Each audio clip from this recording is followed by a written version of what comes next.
Hello students, welcome to Physics Wallah. मैं हूं तरनजोत सिंह, आपका आईआईटी जैम और सीएसआईआर नेट का टीचर। तो जो हम बैच लेके आए थे आईआईटी जैम 2023 के लिए, वो था हमारा क्षितिज बैच। ये एक क्रैश कोर्स है जी। इसमें जो हम आज पढ़ने जा रहे हैं वो रहेगा जी हमारा मॉडर्न फिजिक्स। मॉडर्न फिजिक्स हमने पुराने लेक्चर्स में शुरू किया था और उसका जो टॉपिक आज सब टॉपिक जो हम पढ़ेंगे वो है जी हमारा प्योर मॉडर्न फिजिक्स। अब ये प्योर मॉडर्न फिजिक्स क्या चीज़ है, इसको एक बार समझ लेते हैं। तो अगर आप नोटिस करो, ये जी क्या है, ये है आईआईटी जैम का सिलेबस है जी फिजिक्स का, मॉडर्न फिजिक्स का, जो कि उनकी वेबसाइट पे अवेलेबल है। ठीक है जी। तो यहाँ से जब आप नोटिस करो, ब्लैक बॉडी रेडिएशन से लेके एक्सरेज तक जो भी सिलेबस का पार्ट है, इसमें क्या क्या आता है मैं आपको बता दूं एक बार। Black body radiation, photo electric effect, Compton effect, Bohr's atomic model and X-ray, even wave particle duality की भी बात बीच में करेंगे, पर हमने इसको क्वांटम मैकेनिक्स के लिए भी संभाल के रखना है। और अगर आप मेरा पिछला लेक्चर देखोगे तो उसमें हमने इसको वेव पार्टिकल डुअलिटी को अच्छी तरह एक्सप्लेन भी किया है। तो हम दोबारा से इसको समझने की कोशिश करेंगे कि एक्चुअल में वेव पार्टिकल डुअलिटी है क्या। ठीक है जी। ब्लैक बॉडी रेडिएशंस की बात करेंगे। ठीक है जी। ब्लैक बॉडी क्या होती है उसको समझेंगे। नील्स बोहर जी के आइडिया जो थे, Bohr's theory for hydrogen atom, उसके बारे में बात करेंगे। टॉपिक सबसे पहले उसी से शुरू करेंगे। Photo electric effect given by sir Einstein, उनके बारे में बात करेंगे और कॉम्पटन इफेक्ट के बारे में बात करेंगे। तो ये है जी आज के टॉपिक जो हम कवर करने जा रहे हैं। क्या क्या है जी? पहले तो पढ़ेंगे Bohr's theory of hydrogen atom. ठीक है जी। दूसरा हमारा रहेगा ब्लैक बॉडी रेडिएशंस। तीसरा रहेगा जी फोटो इलेक्ट्रिक इफेक्ट। चौथा क्या रहेगा जी? हमारा कॉम्पटन इफेक्ट। तो इन मेन टॉपिक्स के बारे में और भी छोटे छोटे टॉपिक्स हैं जैसे स्टीवंस लॉ वगैरह, इनके बारे में भी जो है हम चर्चा करेंगे हमारे आज के लेक्चर में। चलो शुरू करते हैं जी। तो जो हमारा पहला टॉपिक है वो है जी Bohr's theory for hydrogen atom. क्या है जी? Bohr's theory of hydrogen atom. ये हमें नील्स बोहर सर ने दी। ठीक है जी। इन्होंने बताया, इन्होंने सबसे सिंपल एटम क्या होता है जी? हमारा हाइड्रोजन एटम।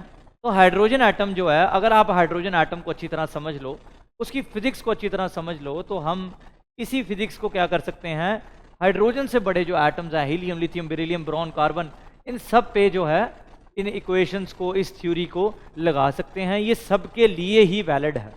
तो जो पहला पॉइंट नील्स बोहर जी ने हमें बताया, सबसे इंपॉर्टेंट पॉइंट, और ये सबको पता है, बहुत बहुत ज़्यादा इंपॉर्टेंट पॉइंट है। पहला पॉइंट उन्होंने जो बताया, उन्होंने बोला कि जो एक एटम है उसके सेंटर में एक कोर होता है। क्या होता है जी? कोर, जिसका नाम उन्होंने क्या दिया जी? न्यूक्लियस। उन्होंने बोला कि हर एटम के सेंटर में क्या होता है? कोर। ठीक है जी। का नाम क्या है जी? न्यूक्लियस। ठीक है जी। तो ये था जी न्यूक्लियस वाला आइडिया कि हाँ, हर एटम के सेंटर में क्या है? एक कोर, जिसका नाम है जी न्यूक्लियस। ठीक है जी। दूसरे पॉइंट की बात करें, जो उन्होंने दूसरी बात हमें बताई, उन्होंने बोला कि जो एटम का सारा मास है यहीं पे कंसंट्रेटेड होता है। न्यूक्लियस पे ही एटम का सारा मास क्या होता है जी? कंसंट्रेटेड होता है। ये जो हमारा न्यूक्लियस था, यहीं पे क्या है जी? सारा मास कंसंट्रेटेड। मास m की वैल्यू जो है यहीं पे कंसंट्रेटेड है। ठीक है जी। चलो आगे बढ़ते हैं। अच्छा, तीसरा पॉइंट उन्होंने क्या बताया हमें? तीसरा पॉइंट जो था, इतना ही बेस्ट आइडिया था, मैं आपको क्या बताऊं। तो तीसरा आइडिया कुछ इस तरह से था कि उन्होंने बोला कि अलग अलग एटम्स के लिए जो हमारे इलेक्ट्रॉन्स हैं वो क्या होते हैं जी? अलग अलग हमारी स्टेट्स में क्या करते हैं जी? रिवॉल्व करते हैं। ठीक है जी। आगे अभी हम जैसे ही स्टेशनरी ऑर्बिट्स का कंसेप्ट समझेंगे फिर उसके बारे में पढ़ेंगे। ठीक है जी। तो क्या आइडिया था जी कि जो हमारे इलेक्ट्रॉन्स हैं वो डिफरेंट एटम्स के लिए डिफरेंट सर्कुलर ऑर्बिट्स में क्या करते हैं? रिवॉल्व करते हैं। क्या करते हैं जी? डिफरेंट एटम्स के लिए जो हमारे इलेक्ट्रॉन्स हैं वो डिफरेंट सर्कुलर ऑर्बिट्स में क्या करते हैं जी? रिवॉल्व करते हैं। ठीक है। जब भी रिवॉल्व होने की बात आती है तो हमें क्या याद आ जाता है जी? mv²/r। क्या था जी? mv²/r, हमारी सेंट्रीपिटल फोर्स। ठीक है जी। तो ये आ गई जी हमारी सेंट्रीपिटल फोर्स। अब बात करते हैं कि इलेक्ट्रॉन पे एक और भी फोर्स लगी है। नाम क्या है जी उसका? कूलम फोर्स, इलेक्ट्रोस्टैटिक फोर्स जिसको हम बोलते हैं। तो क्या वैल्यू होती है जी इलेक्ट्रोस्टैटिक फोर्स की? पहले तो इसको नाम दे देते हैं इक्वेशन 1। इलेक्ट्रोस्टैटिक फोर्स के लिए क्या होता है जी, K इक्वल टू क्या होता है जी, Z। बच्चों मैं हाइड्रोजन के लिए बात कर रहा हूँ इसलिए Z ले रहा हूँ, किसी भी एटम के लिए यहाँ पे Z ले लूंगा, ZE इंटू ई। बाहर क्या मल्टीप्लाई करना है जी, हमने बाहर मल्टीप्लाई करना है जी K। तो यहाँ पे K की वैल्यू होती है वो क्या होती है जी, हमारे K की वैल्यू होती है 1/4 पाई एप्सिलॉन नॉट। क्या होती है जी, 1/4 पाई एप्सिलॉन नॉट। ये कांस्टेंट आता है एक्चुअली में, ठीक है जी। तो जो हमारी इक्वेशन है वो क्या बन गई जी, देखो ध्यान से, KZE divided by R square. तो ये क्या आ गई जी हमारी कूलम फोर्स।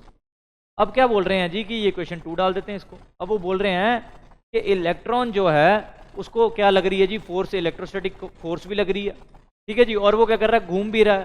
तो इसका मतलब दोनों फोर्सेस क्या हैं, आपस में बराबर हैं, mv² r equal to KZE² r square. अच्छा, ये जो K है हमारा इलेक्ट्रोस्टैटिक कांस्टेंट जो है, इसकी वैल्यू है 1/4 पाई एप्सिलॉन नॉट। इसकी डायरेक्ट ट्रिक वैल्यू याद करने का तरीका बता देता हूँ, 9 × 10 की पावर 9। डायरेक्ट याद रख लो इसको जी, 9 × 10⁹ की वैल्यू होती है, ठीक है जी। आगे बढ़ते हैं, इसका नाम मैं दे देता हूँ जी इक्वेशन नंबर 3, ठीक है। इसको क्या करो आप एक बार नोट कर लो, फिर आगे बढ़ते हैं।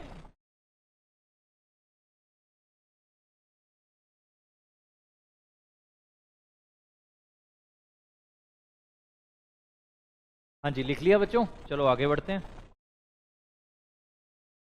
आगे जो उन्होंने बात की नील्स बोहर जी ने, उन्होंने क्या बोला हमें कि जो एक इलेक्ट्रॉन है जी, बच्चों ध्यान से सुनना, एक इलेक्ट्रॉन जो है वो सिर्फ कुछ ही डिस्क्रीट नॉन रेडिएटिंग ऑर्बिट्स में ही हो सकता है। एक एटम के अंदर जो एक इलेक्ट्रॉन है वो कुछ डिस्क्रीट नॉन रेडिएटिंग, अब ये नॉन रेडिएटिंग का क्या मतलब है, इसका मतलब है कि वो अपनी एनर्जी को रेडिएट नहीं करता, छोड़ता नहीं। अगर ऐसा करेगा तो इलेक्ट्रॉन जो है एक, अच्छा मेरे को एक बार बताओ कि जो एटम है, एटम के अंदर क्या है जी, न्यूक्लियस, न्यूक्लियस के अंदर क्या है जी, प्रोटॉन और न्यूट्रॉन्स, ठीक है जी, और ऊपर क्या है जी, इलेक्ट्रॉन्स रिवॉल्व कर रहे हैं। तो प्रोटॉन्स क्या इलेक्ट्रॉन्स को अट्रैक्ट नहीं करते होंगे, बिल्कुल करते होंगे, पर जो क्या है, पर इलेक्ट्रॉन्स घूम भी रहे हैं, ठीक है जी। और जो हमारा जो हमारी अट्रैक्शन है, जो कूलम अट्रैक्शन, वो कैसे जी क्या हो रही है जी, बैलेंस हो रही है हमारी सेंट्रीपिटल फोर्स से, ठीक है जी। तो इसलिए नॉन रेडिएटिंग वर्ड यूज किया गया है। तो उन्होंने कहा कि एक एटम के अंदर जो एक इलेक्ट्रॉन है वो क्या हो सकता है जी, कुछ डिस्क्रीट नॉन रेडिएटिंग ऑर्बिट्स में ही हो सकता है। नाम दिया गया इन ऑर्बिट्स को स्टेशनरी ऑर्बिट्स। क्या नाम दिया गया जी, स्टेशनरी ऑर्बिट्स। तो बोहर जी का ये कंसेप्ट था कि जी जो हमारा इलेक्ट्रॉन है वो किस में है जी, क्या नाम है इसका, दोबारा समझो ध्यान से, दोबारा बताता हूँ एक बार, किसमें है जी, ये देखो, डिस्क्रीट नॉन रेडिएटिंग ऑर्बिट्स, नाम है जी स्टेशनरी ऑर्बिट्स, ठीक है जी। फिर उन्होंने क्या बोला कि, और अगली जो बात उन्होंने बोली, उन्होंने बोला कि जो हमारा एंगुलर मोमेंटम है, एंगुलर मोमेंटम वो क्या है जी, इंटीग्रल मल्टीपल होगा किसका, एच कट का। इसका क्या मतलब है कि mv/r इक्वल टू क्या होगा जी, एच कट के बराबर। क्योंकि डिफरेंट ऑर्बिट्स की बात करेंगे इसलिए NH कट के बराबर। ये मैं दोबारा समझा दूं एक बार। अच्छा, एच कट की वैल्यू क्या होती है, h/2 पाई। तो बोहर जी का जो अगला आइडिया था वो क्या था जी, वो बोल रहे थे एंगुलर मोमेंटम जो है वो क्या होगा जी, इंटीग्रल मल्टीपल होगा, NH कट के इक्वल होगा। क्या होगा जी, इंटीग्रल मल्टीपल होगा।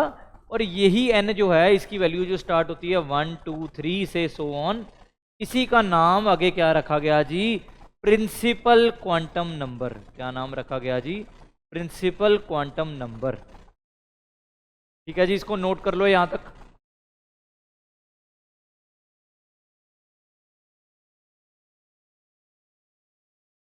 हाँ जी, कर लिया बच्चों नोट, चलो जी आगे बढ़ते हैं। तो अब पहले हमने क्या बात की कि यहाँ पे क्या है जी, इलेक्ट्रॉन जो है स्टेशनरी ऑर्बिट्स में क्या कर रहा है जी, रिवॉल्व कर रहा है। किसके अंदर रिवॉल्व कर रहा है जी? स्टेशनरी ऑर्बिट्स में। तो इन ऑर्बिट्स का कोई रेडियस भी होगा। तो अब हम क्या करेंगे, हम इन ऑर्बिट्स का क्या निकालेंगे जी? रेडियस निकालेंगे। लिखते हैं जी रेडियस ऑफ स्टेशनरी ऑर्बिट्स। क्या लिखेंगे जी? अब क्या निकालने लगे हैं हम? Radius of stationary orbits. अच्छा, किसके लिए? For hydrogen atom. अब हाइड्रोजन एटम की बात चल रही है, तो हाइड्रोजन एटम के लिए हम क्या कर रहे हैं जी? वैल्यू निकालेंगे किसकी? रेडियस की। चलो जी, सबसे पहले किससे स्टार्ट करेंगे जी? हमारे एंगुलर मोमेंटम वाली चीज से। mv²/r किसके एंगुलर मोमेंटम को कह रहे थे? कंजर्व है। क्या है जी? NH कट के इक्वल। किसके इक्वल है जी? NH कट के। क्योंकि अब क्या पता है हमें, H कट की वैल्यू क्या होती है? H/2π। किसके इक्वल आ गया जी? NH/2π। किसके बराबर आ गया ये? mvr के। चलो ठीक है, यहां से हम क्या करेंगे? v की वैल्यू निकाल लेते हैं। v की वैल्यू क्या आ गई? NH divided by 2πm into r। तो ये आ गई जी हमारी v की वैल्यू। डन हो गया। चलो जी, अब क्या करना है जी? रेडियस की वैल्यू निकालनी है। तो मेरे को पता है कि हमने यहाँ पे इक्वेशन नंबर 3 में कुछ इक्वेशन बनाई थी। क्या नाम था उसका? mv²/r equal to kze²/r²। तो इसमें क्या करेंगे? पहले तो वैल्यू लिख लेते हैं। क्या इक्वेशन थी जी? kz। अच्छा, पहले लेफ्ट हैंड साइड लिखें तो mv²/r इक्वल टू kze²/r²।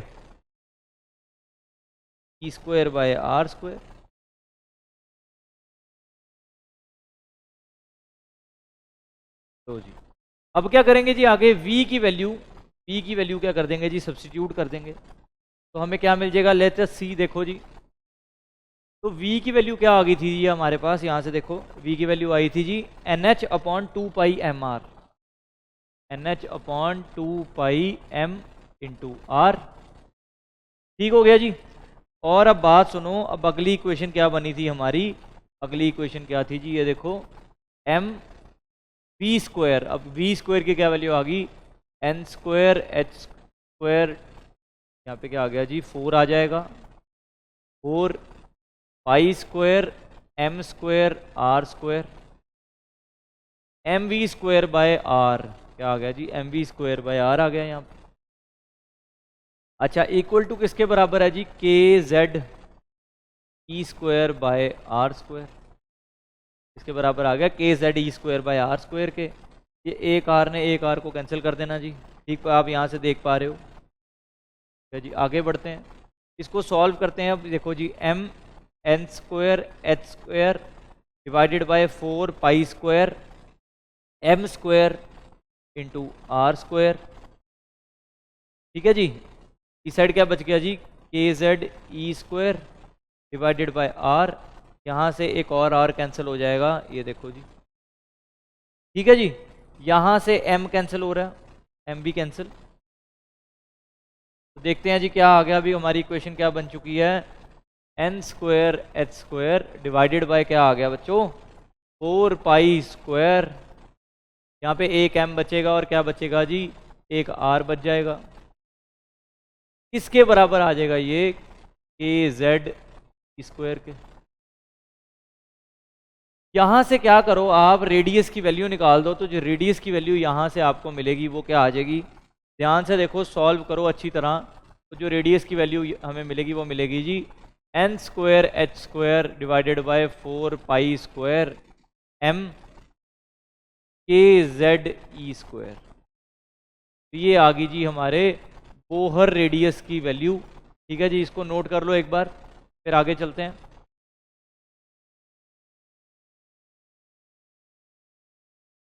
हाँ जी, लिख लिया जी। चलो आगे बढ़ते हैं, करते हैं सॉल्व। बात किसकी कर रहे हैं जी? हाइड्रोजन एटम की। तो z की वैल्यू क्या ले लूँगा? सबसे पहले 1। तो जो हमारा फॉर्मूला बन गया वो क्या बन गया जी? यहाँ से r equal to n²h² divided by 4π² m ke²।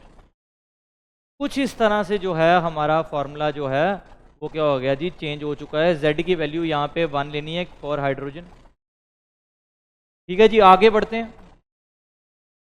तो पिछले रिजल्ट से अगर आप देखो, इस रिजल्ट से देखो कि आर क्या है जी, डायरेक्टली प्रोपोर्शनल है किसके, एन स्क्वायर के। तो आर क्या है जी, आर, हमारा आर जो है डायरेक्टली प्रोपोर्शनल है एन स्क्वायर के। मैंने क्या बोला था जी कि एन की वैल्यू कहाँ से शुरू होती है, 1 2 3, एन है क्या जी, प्रिंसिपल क्वांटम नंबर।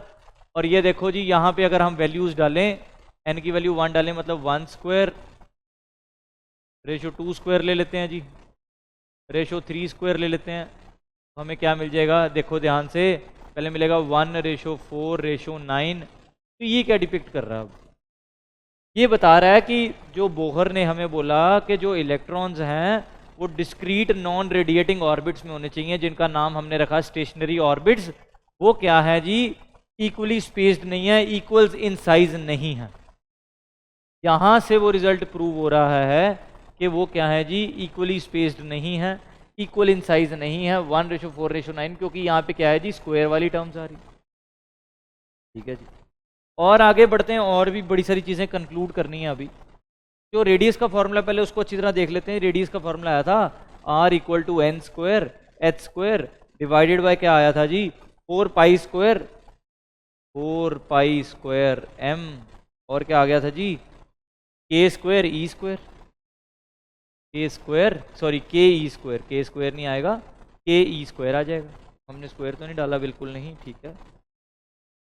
चलो जी, अब क्या करेंगे जी, अब हम ना जो हमारे ये गिवन पैरामीटर्स हैं इनकी वैल्यू सब्स्टिट्यूट कर देते हैं, और बोहर ऑर्बिट जो है, फर्स्ट बोहर ऑर्बिट की वैल्यू निकालते हैं, एन की वैल्यू 1 पे निकालते हैं, देखते क्या आता है।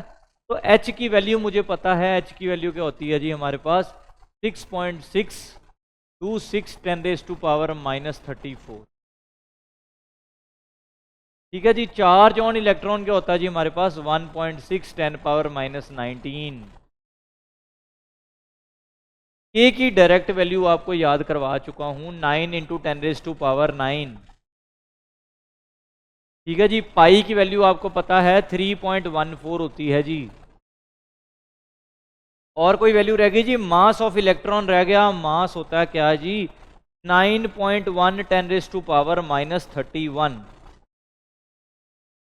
तो आप अगर इन सब वैल्यूज को इस फॉर्मूला में डालो, और हाँ सबसे इंपॉर्टेंट किसके लिए निकाल रहे हैं, फर्स्ट ऑर्बिट के लिए, एन की वैल्यू 1 डाल देंगे। आप अगर वैल्यू निकालो फर्स्ट ऑर्बिट के लिए, फर्स्ट ऑर्बिट के लिए जब आप सॉल्व करोगे तो हमें जो वैल्यू मिलेगी वो क्या मिल जाएगी जी, देखो ध्यान से, 0.529 आर्मस्ट्रॉन्ग। तो फर्स्ट ऑर्बिट का जो रेडियस है वो क्या है जी, 0.529 आर्मस्ट्रॉन्ग, 0.529 आर्मस्ट्रॉन्ग। या फिर अप्रोक्सीमेटली क्या लिख सकता हूं जी, 0, बड़ी सारी बुक्स में ऐसे लिखा होता है 0.53 आर्मस्ट्रॉन्ग। बहुत बहुत बहुत ज़्यादा इंपॉर्टेंट रिलेशन, याद कर लो, इसकी वैल्यू याद कर लो, बहुत सारे न्यूमेरिकल्स में आपकी बहुत ज़्यादा मदद करेगा ये। ठीक है जी, इसको नोट कर लो एक बार, अच्छी तरह कैलकुलेशंस खुद करो।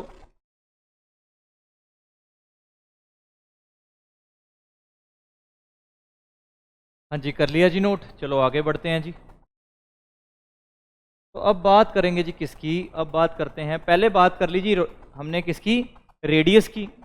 अब बात करेंगे जी वेलोसिटी की, फिर बात करेंगे फ्रीक्वेंसी की, ठीक है जी, फिर बात करेंगे एनर्जी की। तो अब बात करते हैं जी वेलोसिटी क्या होगी इलेक्ट्रॉन की, इलेक्ट्रॉन की वेलोसिटी क्या होगी जब हम निकालेंगे उसको तो हमारे बोहर रेडियस में, उसको ध्यान से समझेंगे।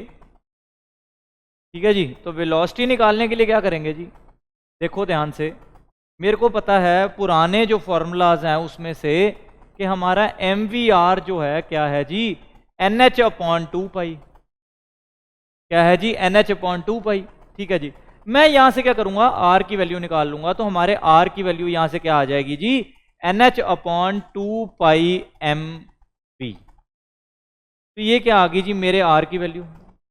R की वैल्यू को जो हमारी इलेक्ट्रोस्टैटिक और सेंट्रीपिटल फोर्स जो बराबर है उसमें अगर सब्स्टिट्यूट कर देते हैं, इक्वेशन नंबर 3 जो हमने लिखी थी, तो देखो क्या आ जाता जी। तो क्या था जी formula, mv² by r. R क्या है जी, NH डिवाइडेड बाय 2πmv।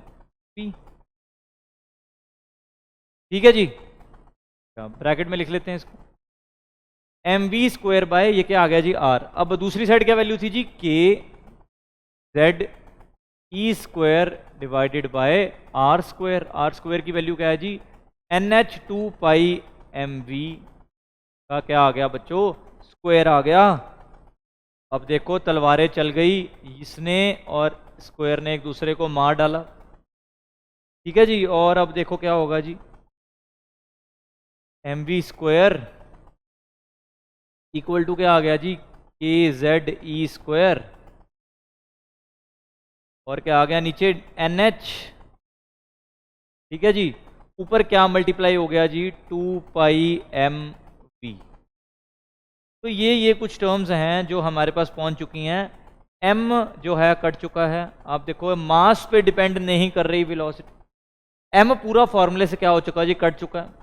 एक वी जो है इस वी के साथ कैंसिल हो गया जी, वी के साथ कैंसिल हो चुका है जी। और कुछ कट रहा है नहीं जी।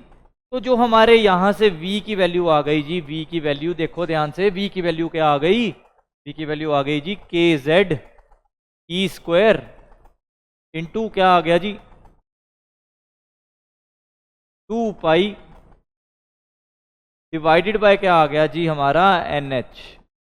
तो ये आ गया जी वेलोसिटी निकालने का तरीका। आज के बाद आप जो हमारे स्टेशनरी ऑर्बिट्स हैं उसमें जो इलेक्ट्रॉन रिवॉल्व कर रहा है उसके वेलोसिटी की वैल्यू बड़े ही आराम से निकाल सकते हो। देखो p एज इट इज रहने दिया, k Z square e into 2 pi divided by n h, क्या आ गया जी हमारा वेलोसिटी आ गई इलेक्ट्रॉन की। क्या कर लो जी, इसको नोट कर लो।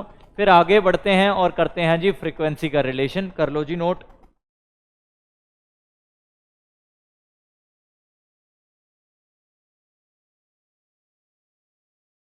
हाँ जी बच्चों कर लिया नोट, चलो जी आगे बढ़ते हैं। अब बात करेंगे किसकी जी, फ्रीक्वेंसी की। इसके बाद किसकी बात करेंगे जी, एनर्जी की। चलो जी करते हैं, शुरू करते हैं। तो फ्रीक्वेंसी निकालनी है जी, क्या निकालनी है जी, फ्रीक्वेंसी, ठीक है जी। तो फ्रीक्वेंसी के लिए 2-4 हमारे जो बेसिक फिजिक्स के फॉर्मूलाज हैं उनकी मदद लेंगे और क्या निकालेंगे जी, फ्रीक्वेंसी। तो सबसे पहले तो मुझे पता है कि v equal to r omega होता है, ठीक है जी। फिर क्या होता है जी, ओमेगा की वैल्यू क्या होती है, 2 पाई न्यू, ठीक है जी। ओमेगा की वैल्यू क्या होती है जी, 2 पाई न्यू। फिर न्यू इज द फ्रीक्वेंसी, ठीक है, डन हो गया। अच्छा अब क्या करेंगे, देखो ध्यान से, v की वैल्यू जो है हमारी, जैसे हमें जो सबसे पहले पता था कि एम वी आर क्या होता है जी, एन एच अपॉन 2 पाई, ठीक है जी। क्या होता है जी, एन एच अपॉन 2 पाई होते जी, डायरेक्ट वैल्यू इसकी याद रखी होनी। अब देखो क्या करेंगे जी, यहां से मैं क्या कर रहा हूं जी, यहां से मैं हमारे r की वैल्यू निकाल लेता हूं। r की वैल्यू क्या आ जाएगी जी, r की वैल्यू आ जाएगी एन एच अपॉन 2 पाई, ठीक है जी। और नीचे क्या आ गया जी, एम वी, क्या आ गया जी, n h upon 2 pi m v आ गया, ठीक है जी। अब क्या करेंगे जी, देखो ध्यान से,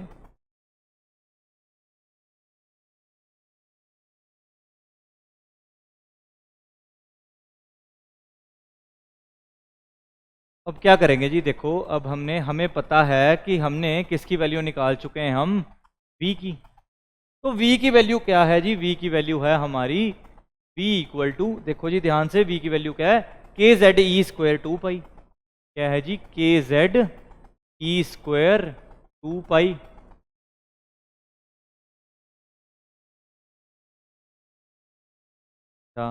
डिवाइडेड बाय क्या है जी, एन एच, डिवाइडेड बाय क्या है जी, एन एच। चलो इतनी बात तो डन हो गई। अब क्या करेंगे जी, सीधा v equal to r omega लगा देंगे, v equal to r omega, ठीक है जी। ओमेगा की वैल्यू क्या होती है जी, 2 pi nu, r as it is रहने देता हूँ। देखते हैं कि इसकी वैल्यू हमें सब्स्टिट्यूट करने की जरूरत पड़ती है कि नहीं, ठीक है जी। तो हमने इसको एज ए बेसिक टूल निकाल के रख लिया अपने पास। अब क्या करेंगे, ओमेगा की वैल्यू डाल देते हैं जी, 2 पाई न्यू। अच्छा v की वैल्यू क्या है जी, v की वैल्यू है जी हमारी के जेड ई स्क्वायर 2 पाई NH, ठीक है जी। यहाँ से फ्रीक्वेंसी की वैल्यू निकालने अगर, अच्छा ये किसके इक्वल है जी, ये दोनों, ये दोनों एक दूसरे के इक्वल हो गए, तो क्या आ गया जी R2 न्यू।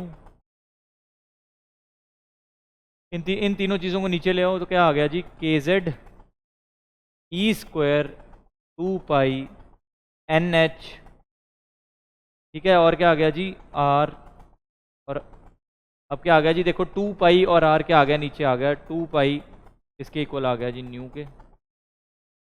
अब देखो जी ध्यान से, ये 2π से 2π कैंसिल हो गया, 2π से 2π पूरी तरह कैंसिल हो चुका है जी। जो हमें वैल्यू मिलेगी फ्रिक्वेंसी की, वो हमें क्या मिल रही है जी, ये देखो KZ E² डिवाइडेड बाय क्या मिल जाएगा जी NHR। तो ये आ गई जी फ्रिक्वेंसी। किस्मत से हमें ये सारे ही पैरामीटर्स पहले ही पता हैं, सारे ही पैरामीटर्स पहले ही पता हैं। तो अब हम क्या करेंगे, इन पैरामीटर्स को क्या करेंगे जी, इसमें सब्स्टिट्यूट करेंगे। देखते हैं, K की वैल्यू हमें पता है, K की वैल्यू क्या होती है जी 9 × 10⁻⁹, ठीक है जी। और क्या चाहिए, Z की वैल्यू चाहिए, Z क्या है जी हाइड्रोजन के लिए जी, क्या है जी 1। और क्या करेंगे जी, E की वैल्यू, चार्ज ऑफ इलेक्ट्रॉन आपको पता है जी क्या होता है, मैं इसलिए दोबारा लिखवा रहा हूं सो दैट हमें याद रहे, हमें कभी भी कंफ्यूजन नहीं होगी, हम कभी भी फॉर्मूलाज को भूलेंगे नहीं। उसके बाद बात करें जी N की। अच्छा N क्या है जी, N फर्स्ट ऑर्बिट के लिए ले रहा हूं जी। फर्स्ट ऑर्बिट के लिए R की वैल्यू हम निकाल चुके हैं, क्या होती है जी 0.53, 0.53। और लास्ट वैल्यू बच गई जी हमारे H की, H की वैल्यू क्या आ गई, H की वैल्यू आ गई जी 6.6 10⁻⁻34। तो इन पैरामीटर्स को हम क्या करेंगे, हमारा जो फ्रीक्वेंसी का फॉर्मूला आया है उसमें क्या करेंगे जी सब्स्टिट्यूट करेंगे। और सब्स्टिट्यूट करने के बाद जो हमें वैल्यू मिलेगी वो क्या मिलेगी जी, देखते हैं। चलो जी करते हैं सब्स्टिट्यूट। सब्स्टिट्यूट करने के बाद डायरेक्ट वैल्यू लिख रहा हूं सो दैट हमारा टाइम ना वेस्ट हो। 6.57 10⁻15 रोटेशंस पर सेकेंड। तो क्या आंसर आ गया जी हमारे पास 6.57 10⁻15 रोटेशंस पर सेकेंड। ये क्या है जी, इलेक्ट्रॉन की फ्रीक्वेंसी। क्या आ गई जी, इलेक्ट्रॉन की फ्रीक्वेंसी। बहुत बहुत बहुत ज़्यादा इंपॉर्टेंट, आप इसको नोट कर लो एक बार।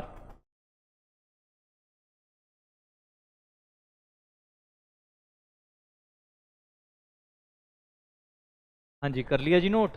चलो जी आगे बढ़ते हैं और बात करते हैं किसकी जी, एनर्जी की बात करते हैं। अब एनर्जी एक्सप्रेशन की, तो एनर्जी एक्सप्रेशन की तरफ चलते हैं। तो एनर्जी एक्सप्रेशन जो है जी हमारा, अगर आप सारी वैल्यूज़ को कैलकुलेट करोगे तो हमें क्या मिलेगा 2π² m²। ध्यान से देखो जी यहाँ पे इसी से ही मिलता जुलता है जी, बिल्कुल ठीक है जी। 2π² क्या आ जाएगा जी k² m² नहीं आएगा, m आएगा, k² z² e² divided by n² h²। तो ये जो है जी क्या है जी हमारे एनर्जी की क्या है जी वैल्यू, जो कि हमने क्या करनी है याद रखनी है, ठीक है जी।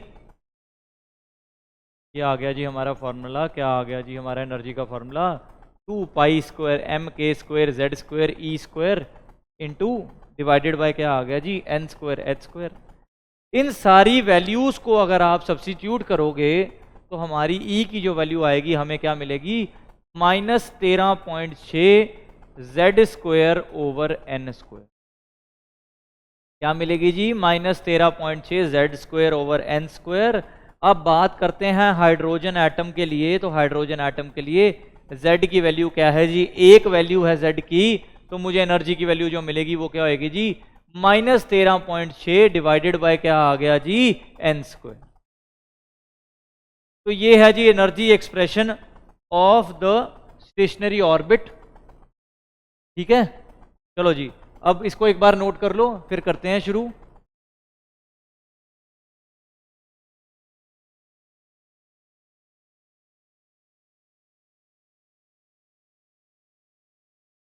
हाँ जी कर लिया जी नोट। चलो जी आगे बढ़ते हैं। अब हम बात करेंगे एनर्जी के बारे में। बात कर रहे थे, एनर्जी का एक्सप्रेशन आ गया -13.6 डिवाइडेड बाय n स्क्वायर। ठीक है जी। अब बात करते हैं कि क्या ये जो इलेक्ट्रॉन है, जब दो एनर्जी लेवल्स के बीच जब वो ट्रांजिशन करता है तो क्या होता है, हमें पता कैसे चलेगा। तो we have this tool known as spectral lines. ठीक है जी। इसकी सबसे ज़्यादा एप्लीकेशन है जी एस्ट्रोनॉमिकल एस्ट्रोनॉमिकल, जो भी हम टेलीस्कोप्स वगैरह यूज़ करते हैं तो सबके लिए हम क्या करते हैं जी, इन स्पेक्ट्रल लाइंस की स्टडी करते हैं। तो अगला जो हमारा टॉपिक रहेगा वो क्या है जी, हमारा स्पेक्ट्रल लाइंस। तो जी स्पेक्ट्रल लाइंस की बात कर लेते हैं। Spectral series of hydrogen atom, spectral series of hydrogen atom. ये जो spectral series of hydrogen atom है ये किस फॉर्मूला से दी जाती है, पहले तो ये देखो 1 by lambda equal to r divided by 1 by n1 square minus 1 by n2 square. तो कुछ इस तरह से हमारा स्पेक्ट्रल फॉर्मूला रहता है। ठीक है जी। इसके हर एक जो पैरामीटर है उसकी बात करते हैं। फिर lambda is the wavelength, r क्या होता है जी, आर होता है हमारा रेडबर्ग्स कांस्टेंट। क्या नाम है जी इसका, रेडबर्ग्स कांस्टेंट। ये एक रेडबर्ग जो थे, क्या थे जी, एक फिजिसिस्ट थे, उन्होंने ये वैल्यू हमें दी थी। इसकी वैल्यू होती है 10678 सेंटीमीटर इनवर्स। क्या वैल्यू होती है जी, 10678 सेंटीमीटर इनवर्स। अच्छा, अगर यहाँ पे सेंटीमीटर इनवर्स की बात कर रहे हैं तो यहाँ पे हमें वेव नंबर के बारे में बात करनी पड़ेगी। तो 1 बाय लैम्डा किसके इक्वल होता है जी, हमारे वेव नंबर के। तो वेव नंबर की टर्म्स में ये जो फॉर्मूला है वो क्या हो जाता है जी, पूरी तरह से मॉडिफाई हो जाता है जी। तो वेव नंबर की टर्म्स में इस फॉर्मूला को कुछ इस तरह से लिखते हैं ZR, क्योंकि हम स्पेसिफिकली किसी एटम के लिए बात नहीं कर रहे, हाइड्रोजन वगैरह के लिए। तो क्या हो जाता है जी, 1 by n1 square divided minus 1 by n2 square, where n1 and n2 क्या है जी, हमारे एनर्जी लेवल्स। क्या है जी, एनर्जी लेवल्स। तो ये आ गया जी हमारा बेसिक फॉर्मूला। ठीक है जी। अब जब हम यहाँ पे z के लिए z की वैल्यू 1 लेंगे, फॉर हाइड्रोजन एटम की बात करेंगे, तो हाइड्रोजन एटम के लिए क्या फॉर्मूला बन जाएगा, जो पहले फॉर्मूला था, r divided by 1 by n1 square minus 1 by n2 square. ठीक है जी। इसको अच्छी तरह जी नोट कर लो, फिर आगे बढ़ते हैं और बड़ी सारी चीज़ें देखते हैं। रेडबर्ग्स कांस्टेंट की समझते हैं। ठीक है जी, नोट कर लो इसको एक बार।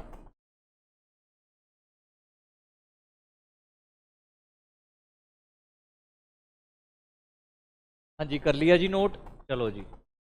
तो मैं क्या बोल रहा था कि यहाँ पे क्या है जी, वेव नंबर। जब वेव नंबर की टर्म्स में लिखेंगे तो वैल्यू बन जाएगी ZR। यहाँ पे बच्चों स्क्वायर आएगा, Z स्क्वायर R होता है एक्चुअली में, फॉर्मूले में Z स्क्वायर R आएगा। ठीक है जी। अब इस R के बारे में बात कर लेते हैं। जो हमारे R का जो फॉर्मूला होता है वो कुछ इस तरह से लिखते हैं, उसको ध्यान से देखना जी, 2 पाई स्क्वायर m। ठीक है जी। और क्या करेंगे जी, हमारा k स्क्वायर। ठीक है जी, e की power 4 divided by CH cube.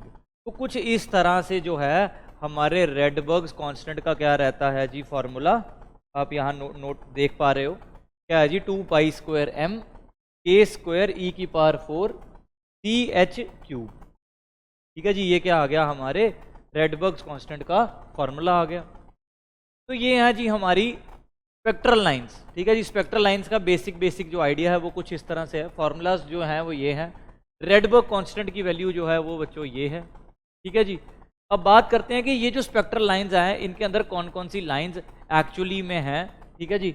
आप एक काम करो, इस फॉर्मूला को नोट कर लो, सो दैट हम आगे बढ़ पाएं और अपनी स्पेक्ट्रल लाइंस के बारे में डिस्कशन कर पाएं।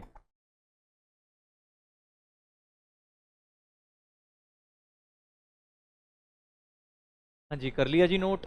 अच्छा जी, अब बात करेंगे किसकी, उन स्पेक्ट्रल लाइंस की जो हमें हेल्प करेंगी हाइड्रोजन या किसी भी एटम को समझने के लिए, उनकी जो ट्रांजिशन हो रही है उनके इलेक्ट्रॉन्स की from one energy state to another energy state. चलो जी शुरू करते हैं जी। जो हमारी स्पेक्ट्रल सीरीज हैं वो कौन कौन सी हैं उनके बारे में बात करते हैं। तो जो हमारी पहली स्पेक्ट्रल सीरीज है नाम है जी लाइमन सीरीज, दूसरी का नाम है जी बाल्मर सीरीज, तीसरी का नाम पश्चिम सीरीज, चौथी का नाम ब्रैकेट सीरीज और पांचवी का नाम है जी पोफेंड सीरीज। कुछ इस तरह से हमारी है जो सीरीज की वैल्यू वो रहती है। ठीक है जी। और अगर बात करूं और भी बड़ी तरह की सीरीज होती हैं, जैसे हम्फ्री डेवी हैं, एक केमिस्ट थे, उनके नाम पे, तो हम्फ्री के नाम पे एक और सीरीज है। ऐसे बहुत सारी सीरीज हैं, पर ये क्या है जी, मेन सीरीज जिनके बारे में हमने क्या करना है जी, पढ़ना है।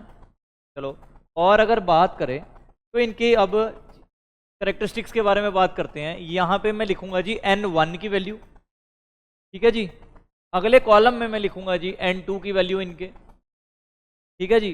तीसरे में मैं लिखूंगा जी इनका नेचर क्या है, नेचर ऑफ स्पेक्ट्रल लाइंस क्या है जी, नेचर क्या है जी इन स्पेक्ट्रल लाइंस का, उस नेचर के बारे में क्या करूंगा जी, बात करूंगा। तो पहले इन 3 पैरामीटर्स को अच्छी तरह समझते हैं, उसके बाद क्या करेंगे जी, हम आगे बढ़ेंगे। तो इसको थोड़ा सा ऊपर शिफ्ट करना पड़ेगा मुझे, 1 मिनट।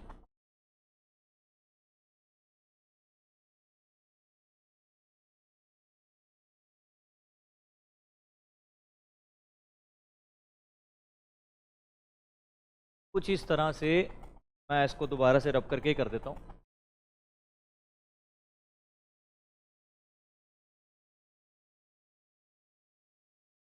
चलो जी, तो यहाँ पे मैं क्या कर रहा हूँ, मैं अपनी सीरीज़ को नीचे ले आता हूँ थोड़ा सा, सो दैट मैं क्या निकाल सकूँ जी, हमारी सीरीज़ की वैल्यूज़ निकाल सकूँ।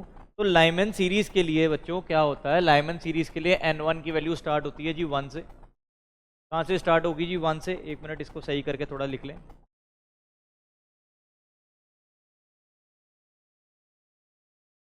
तो हमारे लाइमन सीरीज़ के लिए जो N1 की वैल्यू है वो कहाँ से स्टार्ट होगी जी, 1 से।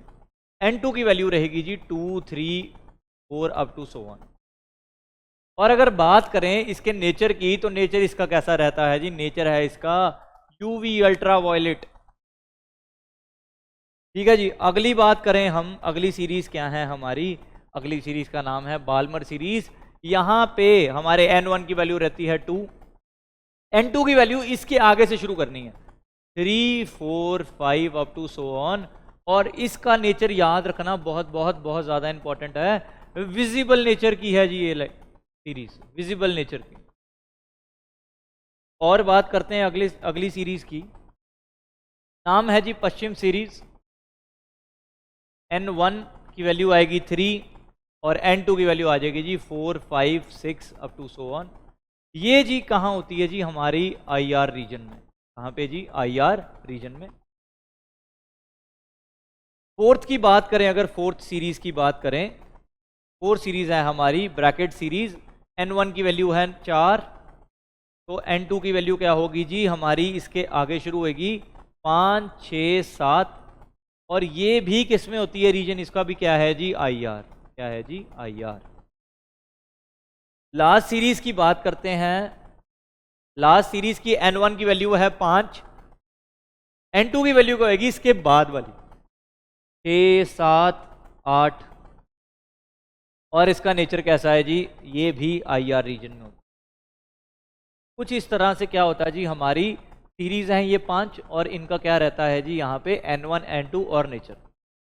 और भी बड़ी सारी चीज़ें हैं जैसे लैम्डा मैक्स, लैम्डा मिन, उसके बारे में भी चर्चा करेंगे। पहले आप क्या एक काम करो, इसको नोट कर लो अच्छी तरह।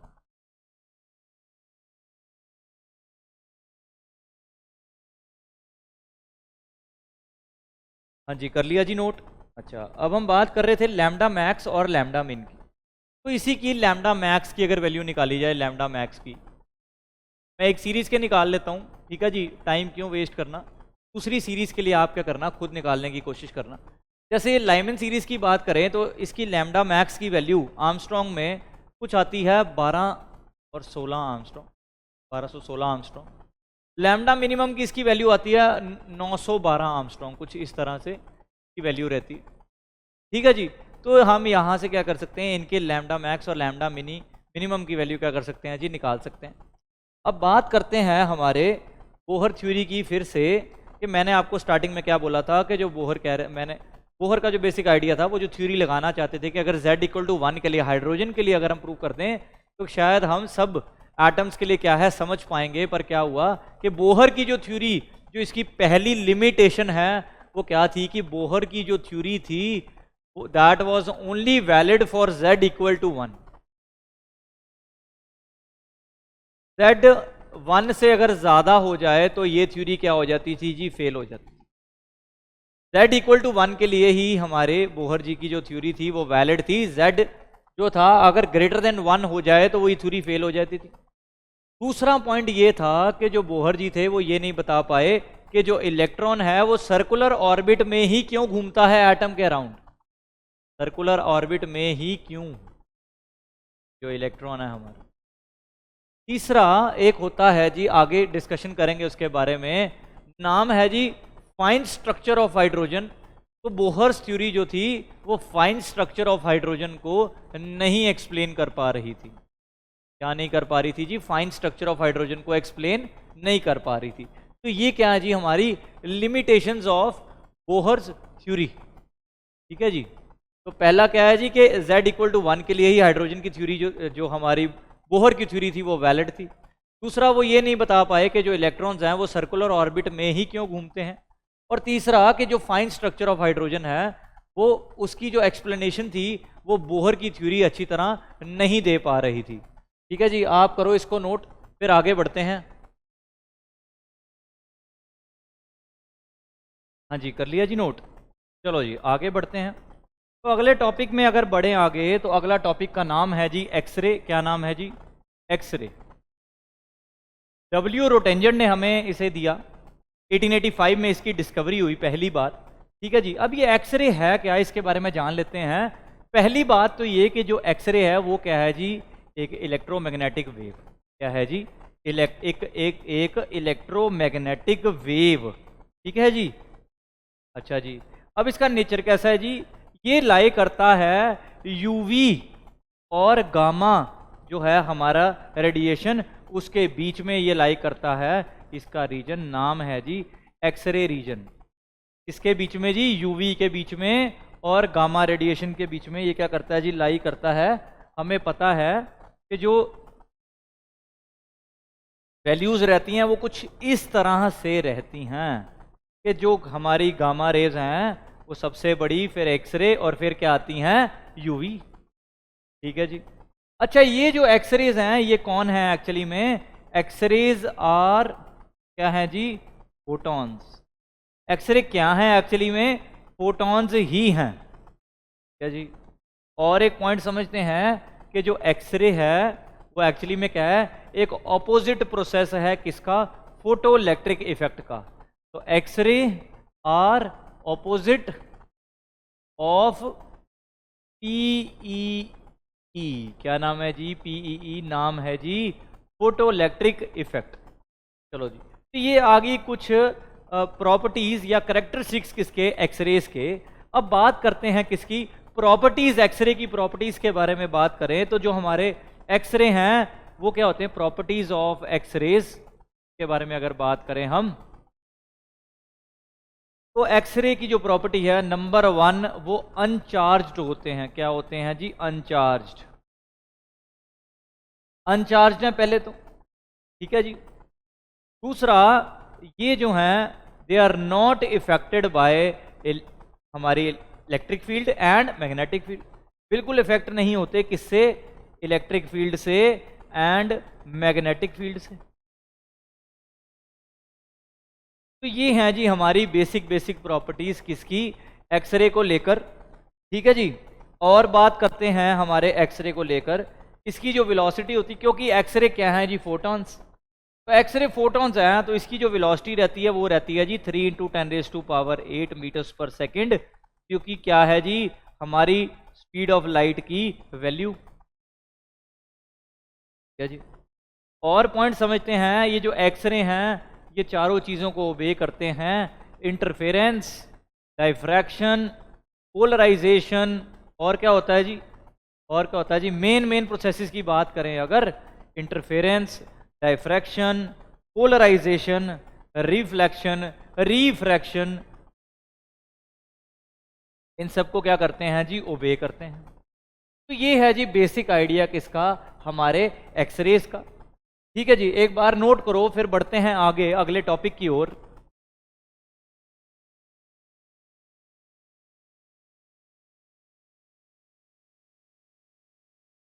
हाँ जी, कर लिया जी नोट। चलो जी आगे बढ़ते हैं। तो ये हमने क्या कर लिया जी? कुछ प्रॉपर्टीज कर ली किसकी, एक्सरेज की। एक्सरेज की कुछ क्या कर ली जी हमने, प्रॉपर्टीज। सही करके थोड़ा लिख लेते हैं।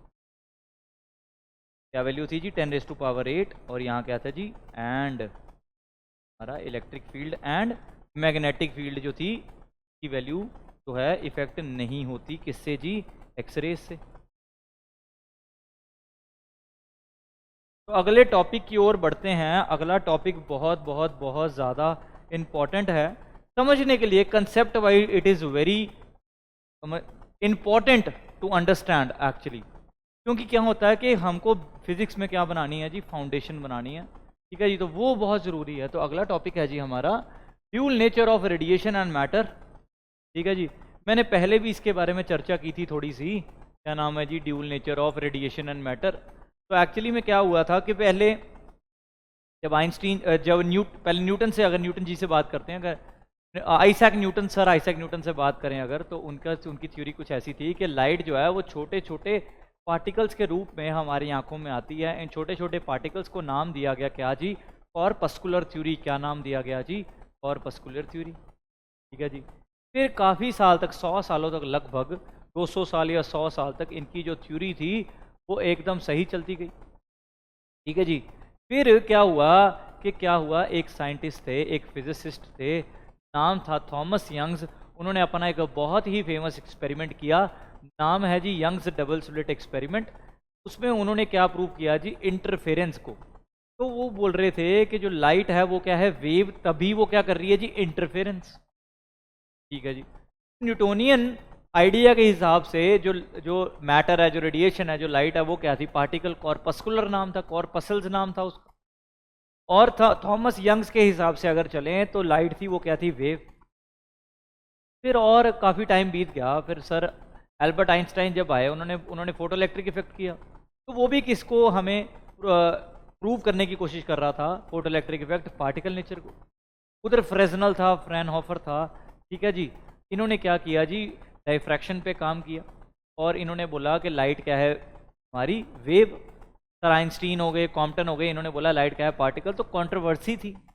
फिर एक बहुत ही ब्रिलियंट क्या थे जी, फिजिसिस्ट, नाम था जी डी ब्रोगली। उन्होंने एक बहुत ही ब्रिलियंट जो था फॉर्मूला दिया, नाम है जी लैम्डा इक्वल टू h/p।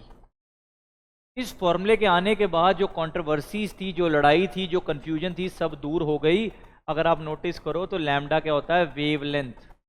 कौन शो करता है, वेव नेचर। पी क्या होता है, मोमेंटम। क्या होता है जी, मोमेंटम। mv इसकी वैल्यू होती है mv। कौन शो करता है जी, पार्टिकल नेचर। कौन शो करता है जी, पार्टिकल नेचर।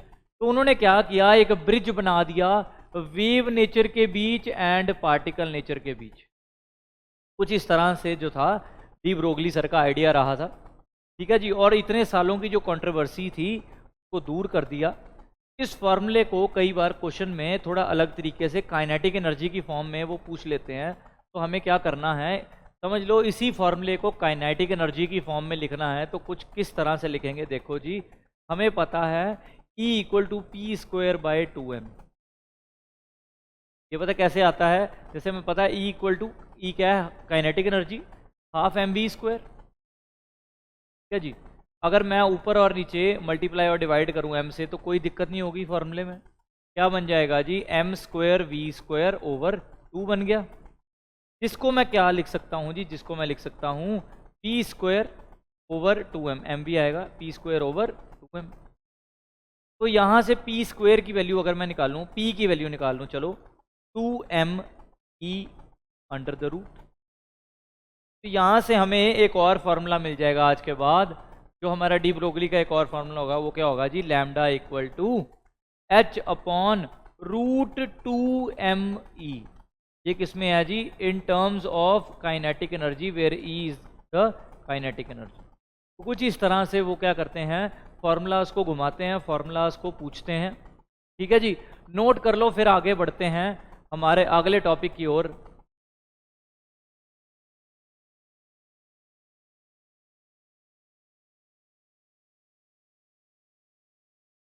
हाँ जी, लिख लिया बच्चों, चलो जी आगे बढ़ते हैं। तो अगला जो हमारा टॉपिक है वो है जी ब्लैक बॉडी रेडिएशन। क्या नाम है जी, ब्लैक बॉडी रेडिएशन। तो क्या जी, क्या डेफिनेशन है? Which absorbs all radiation falling on it at any temperature at any incident angle is called black body. तो बेसिक डेफिनेशन तो ये है जी। इसकी एक और डेफिनेशन भी है, the body which emits maximum radiation at a given temperature is called black body. तो ये ब्लैक बॉडी की एक और डेफिनेशन है। ठीक है जी। अब ये ब्लैक बॉडी होता क्या है उसके बारे में बात करें। पहला पॉइंट अगर मैं लिखूं ब्लैक बॉडी के बारे में, तो जिसकी जीरो क्या होगी जी, ट्रांसमिटेंस। जीरो ट्रांसमिटेंस हो अगर किसी बॉडी की, उसको मैं क्या बोलूंगा जी, ब्लैक बॉडी। क्या बोलूंगा जी, ब्लैक बॉडी। दूसरे पॉइंट की बात करूं तो जिसकी जीरो रिफ्लेक्शन भी हो, अगर एक प्रॉपर्टी, एक बॉडी में ये दोनों प्रॉपर्टीज हों, क्या है जी, पहली कि इसमें जीरो ट्रांसमिटेंस हो और दूसरी क्या हो, जीरो रिफ्लेक्शन हो, तो ये जो बॉडी है जी क्या होती है जी, परफेक्टली ब्लैक बॉडी। पर दुनिया में कोई भी बॉडी परफेक्ट ब्लैक बॉडी नहीं होती। ठीक है जी। इसी ब्लैक बॉडी का जो स्पेक्ट्रम था वो क्या हो रहा था कि जी, न्यूटोनियन मैकेनिक्स से क्या हो रहा था, प्रूव नहीं हो रहा था। फिर हमें एक न्यू सेट ऑफ इक्वेशंस चाहिए थी, नाम था जी देखो, हर इक्वेशन जो भी मैकेनिक्स हम यूज़ करते हैं, ठीक है जी, हमें न्यू मैकेनिक्स की जरूरत क्यों पड़ती है, क्योंकि पिछली थ्योरी जो है उस थ्योरी को समझा नहीं पाती। तो ब्लैक बॉडी का जो स्पेक्ट्रम था वो हमें किसने बताया, क्वांटम मैकेनिक्स ने बताया। तो इसी के आगे इसका एक स्पेक्ट्रम है। ठीक है जी। तो ब्लैक बॉडी के बहुत सारे स्पेक्ट्रम्स हैं। ठीक है जी। बहुत सारा रिसर्च एडवांस टॉपिक है। ठीक है जी। और बात करते हैं अगर, तो मैंने आपको क्या बताया कि दुनिया में कोई बॉडी ब्लैक बॉडी नहीं होती। चलो ठीक है जी। अब बात करते हैं कि ये ब्लैक बॉडी की टाइप्स क्या क्या हैं, ये देखते हैं। तो पहली टाइप की अगर बात करें, कुछ होती हैं जी नेचुरल ब्लैक बॉडीज,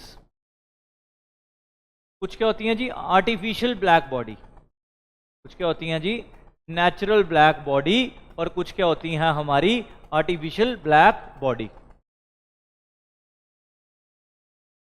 तो अगर नेचुरल ब्लैक बॉडी की बात करें तो इसमें क्या आता है जी, सन, स्टार्स, ये क्या है हमारे नेचुरल ब्लैक बॉडी। अच्छा एक और बात कि जरूरी नहीं कि ब्लैक बॉडी को ब्लैक कलर का ही होना चाहिए। अब सन जो है वो तो कुछ ऑरेंजिश कलर का, स्टार्स डिफरेंट कलर्स के हैं। ठीक है जी। बात करें हम किसकी, आर्टिफिशियल ब्लैक बॉडी की, तो आर्टिफिशियल ब्लैक बॉडी में आते हैं जी हमारे इलेक्ट्रिकल हीटर्स। क्या आता है जी, इलेक्ट्रिकल हीटर्स। और क्या आता है जी, बल्ब। एक artificial man made black body है, उसका नाम है वेंटा ब्लैक। क्या नाम है जी, वेंटा ब्लैक। बहुत ज़्यादा रिसर्च का टॉपिक है, एडवांस टॉपिक अगर पढ़ना चाहो आप तो। वेंटा ब्लैक नाम का एक बॉडी है। ठीक है जी। परफेक्ट ब्लैक बॉडी, जिसको मैं बोल रहा हूँ जेड ब्लैक, वो कुछ इस तरह से जो है वो क्या है जी, हमारा वेंटा ब्लैक। ठीक है जी। आगे बढ़ते हैं। आगे अगर बात करें, अगला जो लॉ है उसका नाम है जी स्टीवन बोल्ट्जमैन लॉ। क्या नाम है जी, Stefan Boltzmann law. Stefan Boltzmann law कहता है कि energy is directly proportional to T की पावर 4। ठीक है जी। डेरिवेशन हमारे पार्ट नहीं है सिलेबस का। T directly proportional to T की पावर 4। अगर इस साइन को हटाते हैं, क्या ऐड कर देते हैं जी, एक कांस्टेंट ऐड कर देते हैं के टी की पावर 4, और यहाँ पे जो कांस्टेंट है उसका नाम क्या है जी, स्टीवन कांस्टेंट। सिग्मा से इसको क्या करूंगा, आज के बाद लिखूंगा टी की पावर 4, और इस सिग्मा का क्या नाम है जी, स्टीफन्स कांस्टेंट। क्या नाम है जी, स्टीफन कांस्टेंट। तो कई बार स्टीफन लॉ से भी क्वेश्चन वो पूछ लेते, छोटे मोटे क्वेश्चन पूछे जा सकते हैं स्टीवन लॉ से। ठीक है जी। बहुत अच्छे अच्छे न्यूमेरिकल्स भी बन जाते हैं स्टीवन लॉ से। तो आप एक काम करो, इस लॉ को अच्छी तरह नोट कर लो, फिर आगे बढ़ते हैं।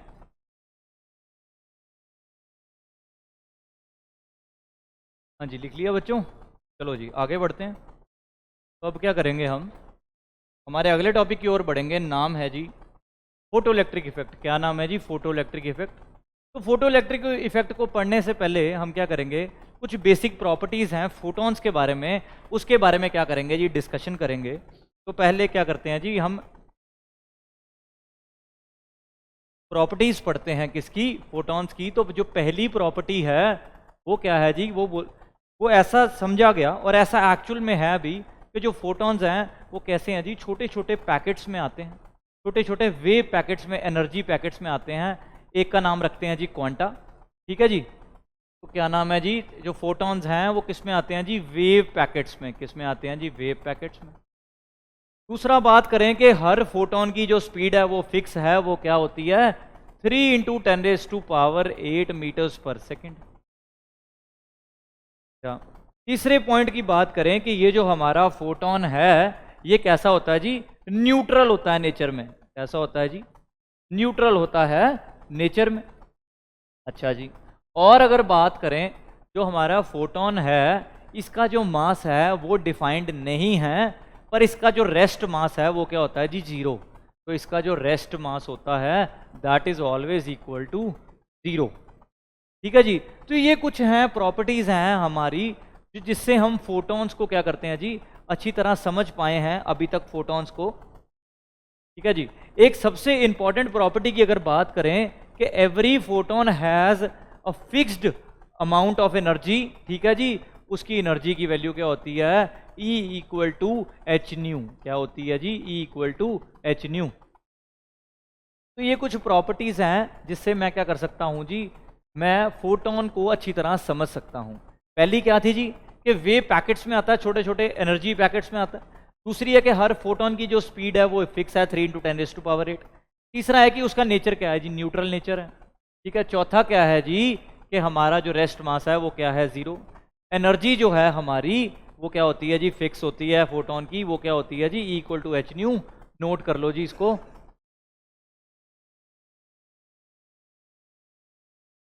हाँ जी, लिख लिया जी। चलो जी आगे बढ़ते हैं। अब पढ़ेंगे किसको, फोटो इलेक्ट्रिक इफेक्ट को, क्योंकि हमने क्या किया है, फोटोन को अच्छी तरह क्या कर लिया जी, समझ लिया है। तो photo electric effect is the emission of electrons when electromagnetic radiation such as light hits the material. ठीक है जी। Electrons emitted in this manner are called photo electrons. तो ये बेसिक डेफिनेशन है किसकी, हमारे फोटो इलेक्ट्रिक इफेक्ट की। तो बात करें फोटो इलेक्ट्रिक इफेक्ट फिनोमिना में क्या हुआ जी, ये क्या है जी, हमारा एक मेटल सरफेस। ठीक है जी। यहां पे अंदर क्या थे जी, फ्री इलेक्ट्रॉन्स थे। क्या थे जी, इलेक्ट्रॉन्स। अब क्या हुआ कि एक क्या हुई, इलेक्ट्रोमैग्नेटिक रेडिएशन, क्या नाम है जिसका, लाइट, वो यहाँ पे आके फॉल करी सरफेस पे। इसने क्या कर दिया, इलेक्ट्रॉन को यहाँ सरफेस से क्या कर दिया, इजेक्ट करवा दिया। ये जो इलेक्ट्रॉन्स जो इजेक्ट हुए हैं इनका नाम क्या है जी, फोटो इलेक्ट्रॉन्स। क्या नाम है जी, फोटो इलेक्ट्रॉन्स। ठीक है जी। इस प्रोसेस को क्या बोलते हैं हम, इसको बोलते हैं फोटो इलेक्ट्रिक इफेक्ट। ठीक है जी। अगर बात करें इसके फॉर्मूले की तो इसका फॉर्मूला कुछ इस तरह से लिखा जाता है, h² = phi + ½ mv²। ऐसे लिखते हैं जी, h² = phi + ½ mv²। ये जो फाई है इसका नाम है जी वर्क फंक्शन। क्या नाम है जी, वर्क फंक्शन। ये अलग अलग मटेरियल्स के लिए क्या होता है जी, अलग अलग होता है। और अगर बात करें हम इस फाई की वैल्यू क्या होती है, तो वो कुछ इस तरह से होती है, h²0। तो जो हमारा फॉर्मूला है उसको अगर मैं चेंज करके लिखना चाहूं तो वो क्या बन जाएगा, उसको देखते हैं कि h² = h²0 + ½ mv²। ठीक है जी। और अगर बात करें इस फॉर्मूला को लिखने की तो h² - h²0 = ½ mv²। तो ये जो फॉर्मूला है हमें हेल्प करेगा हमारे क्वेश्चंस को हेल्प प्रूव करने में, हमारे एग्जाम में ये फॉर्मूला। और जी ये वाला फॉर्मूला बहुत ज़्यादा हेल्प करेगा फोटो इलेक्ट्रिक इफेक्ट में हमारे जो क्वेश्चंस हैं उनको सॉल्व करने के लिए। तो इन दोनों फार्मूलाज को अच्छे से नोट कर लो। ठीक है जी, बहुत ज़्यादा हेल्प करेगा हमें ये। हाँ जी, कर लिया जी नोट। अच्छा जी, इसमें इस जो हमारा टॉपिक है इसमें बहुत ही इंपॉर्टेंट एक ग्राफ रहता है।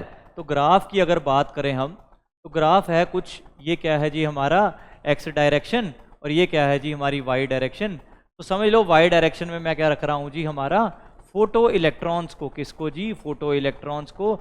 और दूसरी साइड में क्या लिख रहा हूँ जी हमारा इंटेंसिटी ऑफ फोटोन, किसको जी, इंटेंसिटी ऑफ फोटोन्स। तो जो हमारा ग्राफ रहेगा फोटो इलेक्ट्रॉन्स और इंटेंसिटी ऑफ फोटोन्स के बीच वो हमेशा क्या होगा जी, एक स्ट्रेट लाइन ग्राफ। क्या होगा जी, स्ट्रेट लाइन ग्राफ होगा। तो इसको समझना बहुत बहुत बहुत ज़्यादा इंपॉर्टेंट है इस ग्राफ से कई बार मेरे को पर्सनली लगता है कि शायद नेक्स्ट ईयर के पेपर में जो भी होने वाला है उसमें शायद इस ग्राफ से, क्योंकि बहुत टाइम हो गया, क्योंकि कुछ क्वेश्चंस क्या होते हैं जी रिपीट होते हैं, कुछ क्वेश्चंस न्यू आते हैं, तो इस टॉपिक से हमेशा क्वेश्चन आ गया है, पर इस ग्राफ से जो है जो क्वेश्चन आने की पॉसिबिलिटी है मुझे लगती है कि हाँ पर्सनली हो सकती है। तो आप इस ग्राफ को अच्छे से पढ़ लेना, ठीक है जी। चलो जी आगे बढ़ते हैं। तो जो हमारा अगला टॉपिक है वो है जी कॉम्पटन इफेक्ट। ये हमारा लास्ट टॉपिक है जी कॉम्पटन इफेक्ट। तो Compton effect is defined as the effect that is observed when X-ray or gamma rays are scattered on material with an increase in wavelength. अच्छा जी, तो इसका फॉर्मूला कुछ इस तरह से रहता है। सीधी बात, अगर सीधा फॉर्मूले पे आए तो फॉर्मूले से समझना बहुत आसान है। Lambda dash minus lambda equal to h divided by m naught c 1 minus cos phi. कुछ इस तरह से जो है इसका फॉर्मूला रहता है, ठीक है जी। अच्छा, इस h बाय एम नॉट सी की डायरेक्ट वैल्यू मैं आपको हेल्प कर देता हूं लिखने में।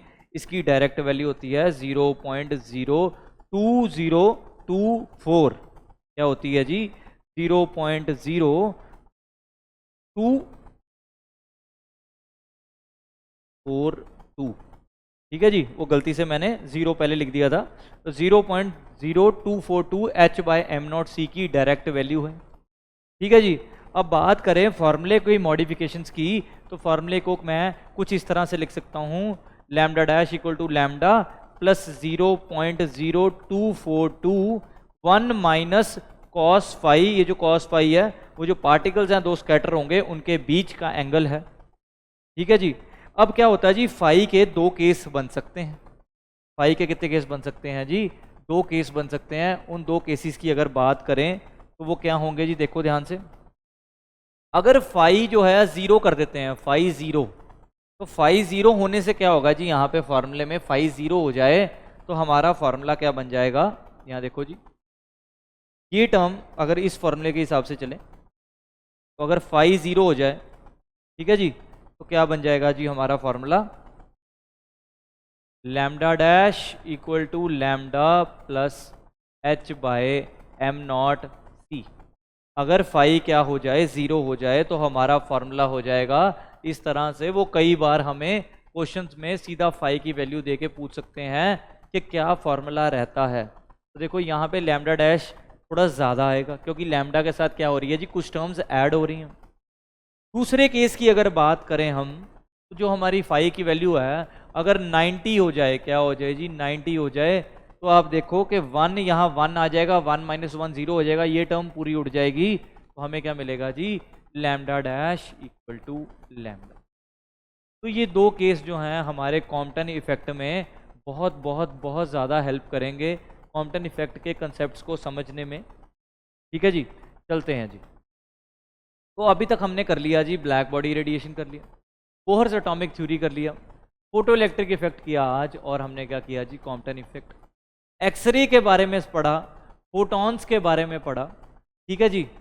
तो अब क्या करेंगे जी? अब क्या करेंगे? बहुत सारी प्रैक्टिस करेंगे क्वेश्चंस की, ठीक है जी, क्योंकि एग्ज़ाम जो है वो बहुत ज़्यादा पास है और सिलेबस बहुत ज़्यादा है। तो हम क्या करेंगे? बहुत बहुत बहुत अच्छी तरह कंसेप्ट्स को समझेंगे और जो हमारी प्रैक्टिस है वो करते रहेंगे, ठीक है बच्चों। Stay motivated and do your practice. Bye, take care.